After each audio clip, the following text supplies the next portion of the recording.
pessoal, maravilha, hein? Bom, a gente vai continuar a nossa brincadeira aqui, trabalhando com uma extensão daquilo que a gente já estava vendo. Então, esse assunto desse vídeo, ele está relacionado às aulas 10 e 11 do setor A da apostila, tá? Vocês vão encontrar aí na página 227. E o que a gente estava vendo nas outras aulas? Bom, basicamente nós vimos todas as ferramentas que são utilizadas para calcular a concentração de uma determinada solução. Eu poderia calcular em termos de gramas por litro, quantos gramas de soluto que eu tenho por litro de solução, que é a concentração comum. Em termos de porcentagem em massa, ou mesmo em volume, que era o título. Em termos de partes por milhão, né? Ou seja, eu tenho uma solução, uma amostra de 1 milhão de gramas de solução, e dentro dessa amostra tem quantos gramas de soluto? Isso é ppm. Ou mesmo em quantidade de matéria, que foi aquela que a gente discutiu no último vídeo, né? Que é a concentração em mol por litro ou molaridade, que também não foge muito do raciocínio geral, porque basicamente, quando eu estou calculando concentração de uma solução, o objetivo é descobrir quanto de soluto, qual é a quantidade de soluto que eu tenho numa determinada amostra de solução. Quando eu faço isso, a pergunta é basicamente saber se a solução está concentrada, ou seja, tem muito soluto para aquela amostra de solução, ou diluída, ou seja, tem pouco soluto para a mesma amostra de solução. Tudo bem? Na aula de hoje, a gente vai relacionar todas essas ferramentas que a gente utilizou para calcular a concentração. Basicamente, a aula de hoje é para converter de uma ferramenta para outra, ou seja, o exercício fornece a concentração em gramas por litro, eu passo para mol por litro, ou para porcentagem em massa, ou para ppm, ou outras ferramentas aí que aparecem também, mas que a gente não vai trabalhar nesse primeiro momento, tá? Então, o objetivo da aula de hoje é relacionar os tipos de concentração.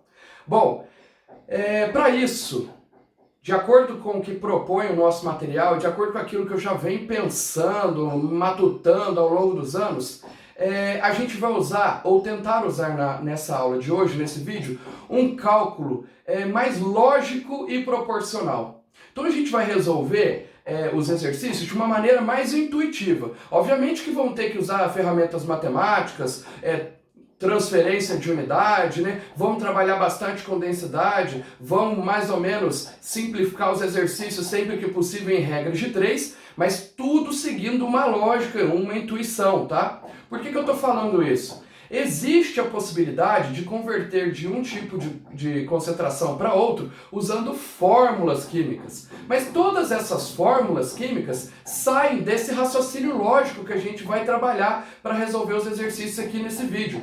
Portanto, eu gostaria que vocês tentassem utilizar esse raciocínio lógico e ficassem um pouco longe das fórmulas. As fórmulas, elas são boas em algumas ocasiões, mas elas induzem a gente a utilizá-las, ou seja, elas induzem a gente a decorá-las, a saber todas as fórmulas, todos os parâmetros envolvidos, enfim. E não é o caso aqui. Eu imagino que decorar várias, 5, 6, 7 expressões não vai ajudar a gente, principalmente nos vestibulares, tudo bem? No Enem, por exemplo. Então o objetivo aqui da aula de hoje é que a gente saiba converter de uma ferramenta para outra, de concentração em grama por litro, para mol por litro, para ppm, para porcentagem em massa, usando raciocínio lógico e proporcional. Tá joia? Mas eu vou induzir esse raciocínio, porque mesmo que seja lógico ou proporcional, eu preciso saber começar pelo menos os exercícios. E aí, ó, o raciocínio vai ser muito simples. Para que eu converta de concentração comum para título, para concentração molar ou ppm, para qualquer uma dessas aqui,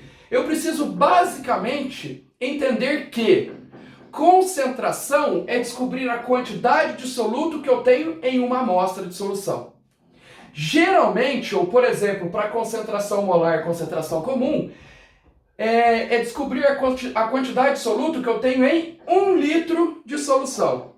Mas para porcentagem, massa e ppm, eu quero descobrir a quantidade de soluto que eu tenho numa certa massa de solução. Em porcentagem é quantos gramas de soluto eu tenho em 100 gramas de solução.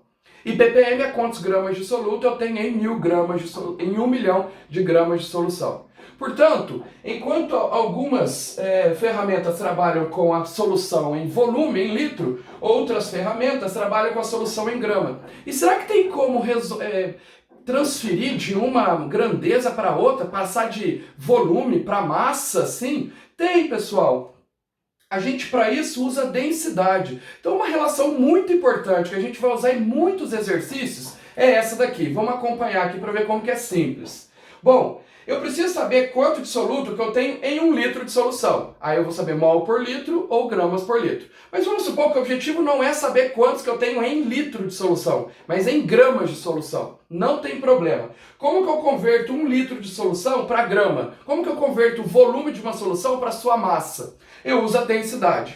A densidade mais comum para soluções aquosas, ou seja, soluções com água, é essa daqui. Então, na maioria das vezes, soluções que envolvem água têm uma densidade muito próxima de 1 grama por centímetro cúbico. E olha o raciocínio como que é simples.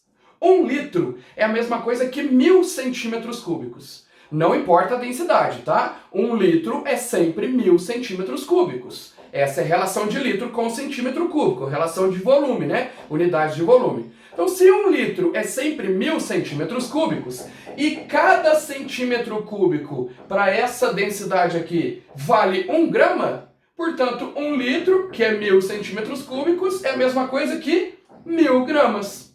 Então, a gente vai usar muito essa relação aqui sempre que a densidade valer 1.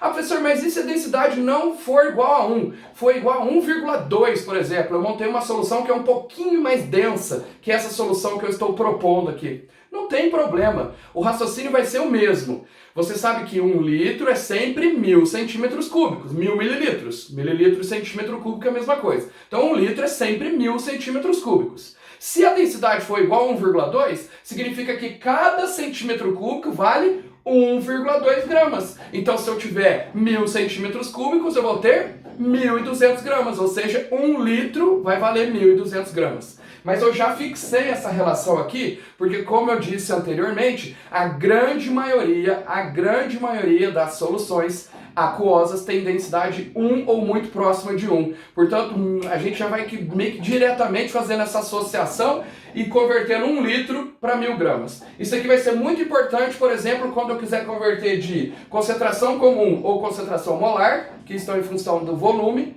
para porcentagem massa ou partes por milhão, que estão em função da massa. Tudo bem? Então, para fazer essa conversão de volume para massa, eu utilizo aqui a ferramenta da densidade. Ela permite que eu faça isso. Maravilha, pessoal? Bom, como é um assunto muito mais prático do que teórico, a gente vai tentar entender agora com a resolução dos exercícios, tá joia? Então eu vou resolver cada um dos exercícios que a apostila propõe para essa aula, e aí a gente vai discutindo, tirando todas as dúvidas. Eu tenho certeza que no final dos exercícios eu não vou ter mais problema nenhum em converter de uma ferramenta para outra, tá bom? Beleza, gente? Então vamos para os exercícios.